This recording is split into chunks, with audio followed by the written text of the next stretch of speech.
Okay, hi guys, good morning. So we agreed that we were going to do a question a day to deal with this with our workbook and get through that. And I'll do a question pretty much, and we'll sort of just talk through it very quickly, and you'll do the answers and get back the answers back to me by the end of play every day. At the weekend, you'll do probably 2 or 3 in the day, if not more. Okay, so what do we have here? This was the one we talked about. We're talking about chapter 21. Decision making, chapter 21, decision making, right? It's on here as well. You should have the workbook or the printouts that I gave you. Mercia Airways, local airline, short haul destinations, 100-seater, so they have capacity. We agreed that the direct materials, direct labor, what we called the marginal cost. We also agreed that we had these fixed overheads, and we agreed the reason for marginal costing was to be able to analyze what we needed to do to break even, and to also see whether we could make other short-term decisions, right? That was the argument here. So this idea of calculating the total cost per seat on this flight, we agreed the traditional method that you seem to be expected, they're looking for you to do is, well, you're selling 60 seats. The direct cost for selling 60 seats is the 15 plus the 10, if you like, times the 60. Well, find that answer.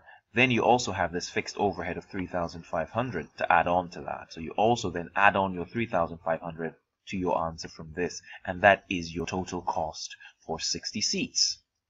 You could go backwards and sort of say, well, if I know that my fixed overheads for 60 seats in total is 3,500, you could divide that by 60 and find what the fixed overhead is per seat.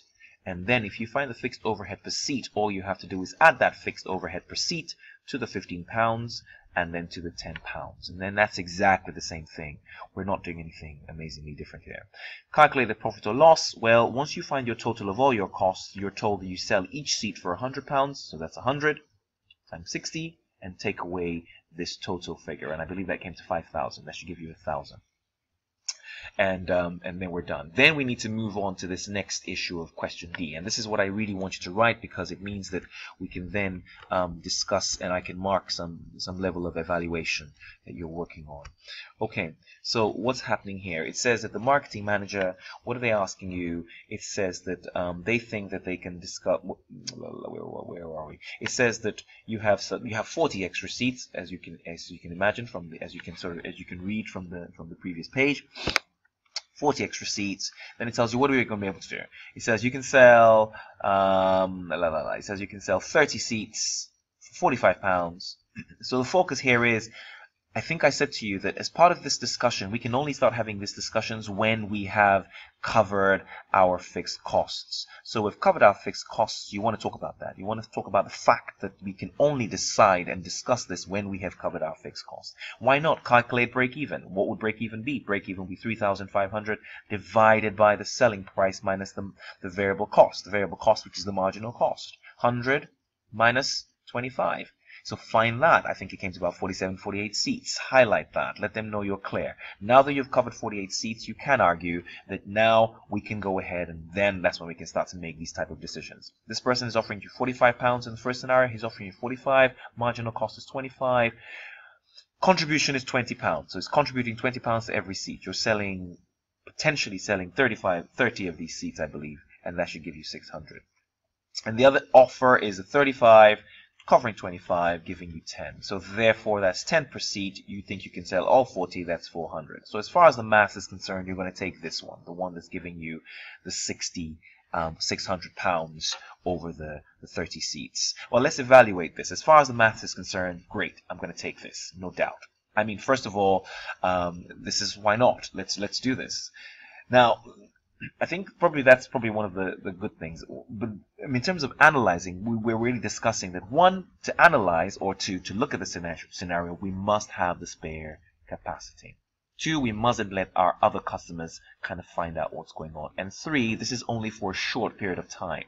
By the next flight, we need to be covering our fixed costs again. So we're sort of wondering, can we do this? For how long can we do this? That's the first option. 2, there's sort of internal assumptions. There's assumptions that you can actually sell 30, and this says you can definitely sell whatever, you can sell all 40. So once we've covered these, we can then move on to what we refer to as, well, again, the classic ones here: spare capacity. Don't upset your other customers. People might come back thinking that they can actually.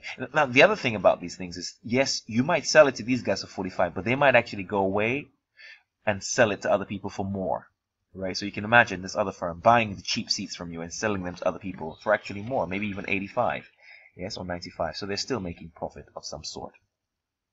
Then what you want to then do is do what I've talked about before, this what if scenario. What if?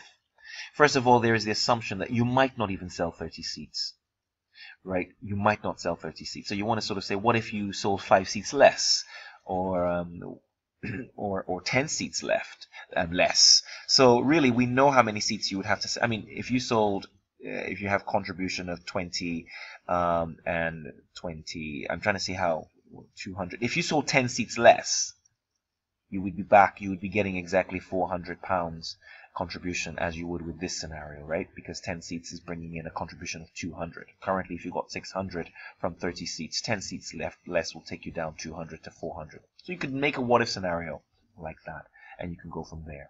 And then finally, make a judgment. Typically, make a judgment based on the math, usually. And I think usually you should be fine. I mean, you should be thinking really, oh, I don't want to upset my current customers, and let's just give them some leg room. So 30 seats with 10 seats spare is kind of fair.